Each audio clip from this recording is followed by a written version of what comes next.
Memorial 80 anos. As estripulias do neto doido de seu Fulô. Fruto do romance de adolescente do filho de senhor de escravos, Florentino Maciel de Lima, e da filha de escravos, Maria Águida de Jesus, nasce na fazenda Nova Sorte, em Ouriçangas, interior da Bahia, uma bonita mulata que recebe o nome de Rosalina Maciel. Ainda na adolescência, Rosalina é levada para morar na capital Salvador, na casa de um irmão de seu pai, Florentino, chamado Jovino, que era casado com Alice e que juntos acabaram de criar a linda jovem. Próspero comerciante, Jovino possuía perto de casa um armazém, onde Rosalina costumava ir nos finais de tarde. No armazém de tio Jovino, trabalhava um jovem de nome Antônio dos Santos Dutra. Foi numa destas idas ao armazém que o cupido flechou o coração de Rosalina e nasceu uma paixão arrebatadora, que culminou no casamento em 8 de dezembro de 1929. Desta paixão nasceram Flordenisse, Flordivaldo, nosso homenageado de hoje, e Fernando. O que parecia ser um amor e uma união para durar muitos anos foi tragicamente interrompido pela tuberculose, doença que não tinha cura na época e que levou precocemente, aos 27 anos, Antônio Dutra, e ao mesmo tempo a alegria e a força de Rosalina, que também adoeceu da mesma doença. Naquela época, falava-se que o leite da vaca preta combatia aquela doença, o que fez com que Rosalina e as crianças fossem morar na fazenda em Ouriçangas. No entanto, nada conseguia curar a tristeza e a doença, e antes mesmo de completar 10 anos da ida de Antônio, triste e debilitada, Rosalina, com apenas 35 anos, parte para reencontrar o grande e único amor em outra vida, deixando órfãos de pai e mãe, Flordenisse, com 16 anos, Valdo, com 15 e Fernando, com 13 anos. Depois da morte de mãe Rosalina, Flor e Valdo retornaram para Salvador, enquanto Fernando permaneceu na fazenda. Valdo adorava o avô materno e a vida na fazenda. Por isso, ficou apenas um ano em Salvador, retornando depois para Ouriçangas. E Fernando volta para morar com Flor em Salvador, na casa de tio Jovino. Dá para imaginar o quão foi triste e difícil a vida daqueles 3 adolescentes, somente amenizada pelo amor e dedicação dos tios Jovino e Alice. Mas como diz Euclides da Cunha, todo sertanejo é um forte e faz da adversidade o combustível para mover a sua eterna luta para reconstruir sua história e buscar dias melhores. E como veremos mais adiante, não foi só de tristeza e sofrimentos que foi escrita a história de 80 anos de vida deste nosso homenageado, mas também de vitórias e de alguns fatos intrigantes e curiosos.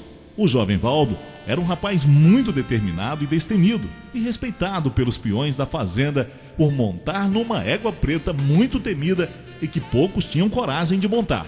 Valdo fazia tanta loucura montando no lombo daquela égua que o pessoal referia-se a ele como o neto doido de seu Fulô, como era conhecido o avô Florentino Maciel.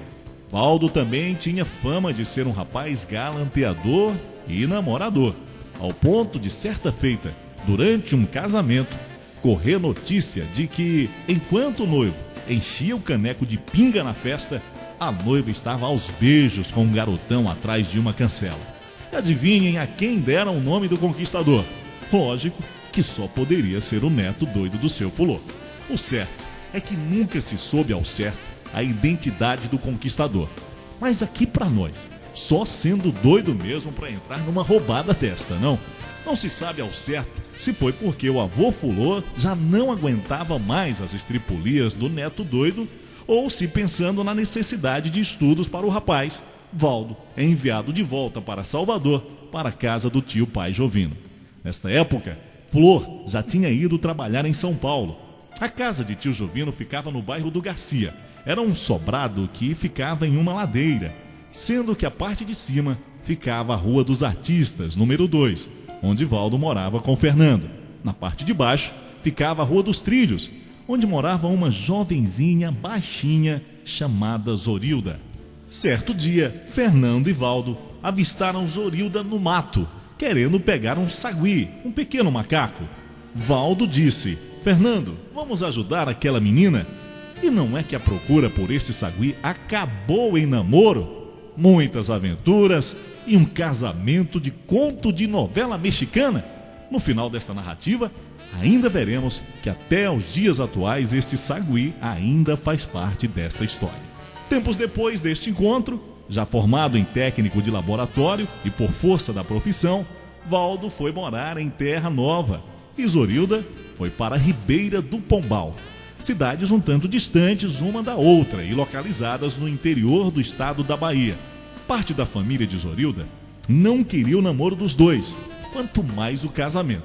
Esta longa distância dificultava o namoro, o que fez com que o neto doido do seu fulô bolasse um plano digno de filme de cinema.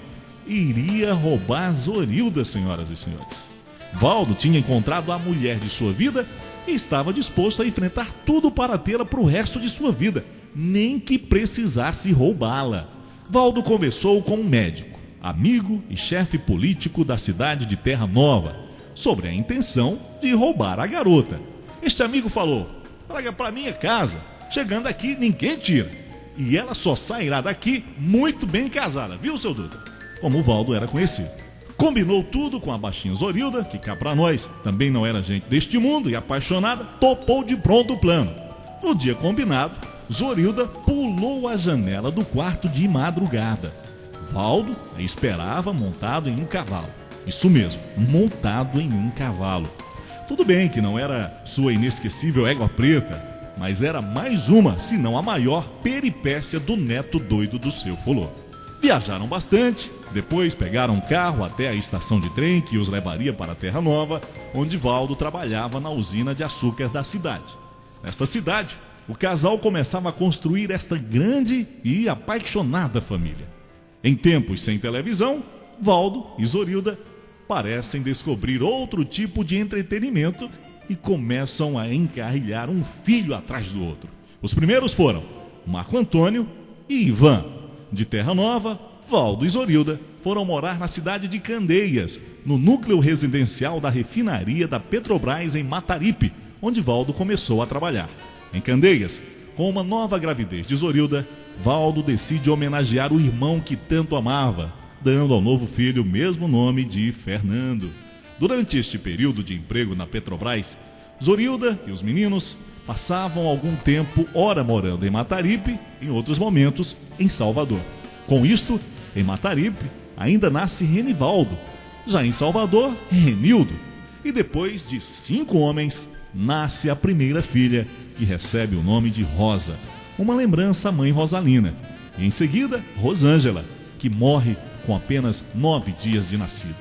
Em seguida vem Marcelo, e com 7 filhos. E grávida de Paulo, vem um duro golpe na vida de todo o povo brasileiro, e principalmente na do casal, que mudaria para sempre suas vidas. Em 1964, Valdo já não era o neto doido do seu fulô. Tinha se transformado em um homem lutador, líder sindical atuante e respeitado, e que lutava junto com outros companheiros por aumento de salário e melhores condições de vida para as famílias dos petroleiros. Com o golpe militar, Valdo e Zorilda passaram os mais tristes e dolorosos momentos de sua vida. Valdo viu-se obrigado a se separar da família, que tanto amava, para poder se esconder, mesmo sem ter cometido crime algum, só pelo fato de sonhar com um país melhor para seus filhos e netos. Viu companheiros e amigos serem torturados e outros mortos. Zorilda, grávida e com 8 filhos pequenos, viu sua vida virar de ponta cabeça. O marido escondido sem saber seu paradeiro, se estava vivo ou morto, preso ou solto, vivia perambulando em quartéis e delegacias atrás do seu Valdo. Passou todo tipo de humilhações, mas nunca desistiu de procurá-lo e sonhar em reconstruir suas vidas, até reencontrá-lo preso e a partir dali começar uma luta para levá-lo para casa junto aos filhos. Grávida e com alguns filhos pela mão, por várias vezes passava o dia todo na porta do quartel para falar com um coronel e mostrar sua situação, dizer que seu marido não era nenhum bandido e implorar a sua soltura. Quando enfim conseguiu, viu-se todos, Valdo, Zorilda e as crianças, obrigados a abandonar a Bahia e procurar emprego em São Paulo, já que todos os sindicalistas perseguidos pelo golpe foram fichados e era enviado listas com seus nomes para as empresas não os empregarem. Em uma cidade estranha e desconhecida, foram morar no Rio Pequeno, bairro na periferia da capital. Os recursos eram os mínimos possíveis, ao ponto de Valdo sair de manhã cedo e passar o dia todo sem comer, tomando água com açúcar para que sobrasse dinheiro para comprar alguma coisa para levar de noite para Zorilda e os 8 filhos. Até que um dia, depois de descobrir que em São Paulo também as empresas tinham as tais listas com seu nome, Deus colocou em seu caminho um estrangeiro que tinha um laboratório de análises clínicas e que também tinha saído perseguido do seu país e que lhe deu uma oportunidade de trabalho. Este fato mudou substancialmente a vida do casal, que logo, todo animadinho, tratou de arrumar mais um filho, nascendo o paulista Márcio, e até ali o caçulinha da família. Com muito trabalho e dedicação, Dutra, como Valdo, passou a ser chamado, conquista a confiança do dono do laboratório pela sua amizade, honestidade e lealdade, culminando com um convite para sócio. A partir daí, Valdo e Zorilda começam a traçar 2 projetos na vida: pegar uma menina recém-nascida para criar, dando-lhe o nome de Rosângela, em memória à filha morta, e voltar para a Bahia. Quando foram morar na Vila da Lila, zona leste paulista, o casal conhece uma pessoa que viaja sempre para Minas Gerais e dizem da sua vontade de adotar uma menina. Esta pessoa comenta que na cidade do interior onde vai, sempre tem mães muito pobres, que sem condição de sustentar seus filhos, oferece-os à adoção. Valdo e Zorilda dizem que só tem uma condição, que seja uma menina recém-nascida. Num belo dia, esta pessoa aparece na porta com uma criancinha de 9 dias de nascida, coincidentemente com os mesmos dias que morreu a filha Rosângela. A família de Valdo e Zorilda estava de novo completa, e o neném caçula, recém-chegado, vira o xodó da casa. É cercado pelo amor e carinho de todos, que já começam a chamá-la de Rosângela. Com a chegada de Rosângela, que tempos depois descobriu-se que já era registrada com o nome de Carena, cumpria-se o primeiro projeto do casal. Valdo passa então a preparar a volta para a Boa Terra, sua querida Bahia, de onde saiu sem a sua vontade. Em São Paulo, Valdo e Zorilda conquistaram muitos amigos, sofreram com as dificuldades de um começo numa terra desconhecida, mas conseguiram criar e dar estudo a todos os filhos e fazer umas economias para voltar à Bahia. O recomeço na Bahia também foi de tempos de muita dificuldade, mas com perseverança e sacrifício foram enfrentados e vencidos pelo casal, que sempre souberam manter a união dos filhos em torno de si. Por isto, que com todas as dificuldades, sempre mantiveram a tradição dos inesquecíveis almoços de domingos e as festas de fim de ano, comandados e preparados com o tempero e o gosto apurado da culinária de Valdo, um de seus hobbies, além da pescaria. Com o advento da anistia política no Brasil, Valdo, como tantos outros, foi considerado como preso político, reconhecido a não interrupção de seu vínculo trabalhista com a Petrobras, o que faz com que se aposente merecidamente, permitindo-lhe, na velhice, ter uma vida sem tanto sofrimento e mais tranquila economicamente. Fizemos hoje esta viagem aos 80 anos na vida de Valdo, ou para alguns, Dutra, para homenagear este ser humano maravilhoso. Amigo, leal, tio, pai, avô, bisavô e marido dedicado e presente em nossas vidas. Pessoa de hábitos simples e coração imenso, sempre pronto para acolher e se padecer com as dificuldades dos outros, que não sabe e não consegue ser feliz sozinho, que pouco sorri, mas que só com sua presença nos conforta e nos faz mais feliz a cada dia com a sua presença. Seu fulô, de onde estiver, deve estar muito orgulhoso de poder acompanhar, no exemplo de homem em que se transformou aquele seu neto doido, que fazia tantas estripulias no lombo daquela égua preta. É uma pena que Dona Rosalina Maciel e seu Antônio Dutra tenham partido tão cedo e precocemente. sem nos dar tempo de pedir a receita para conceber e gerar um ser humano tão maravilhoso. Com certeza teríamos um mundo melhor. Por fim, lembram-se daquele sagui do início da nossa história? Aquele que Zorilda estava procurando e que Valdo foi ajudá-la? Pois é, Zorilda, Valdo nunca desistiu de procurá-lo e entregá-lo para você.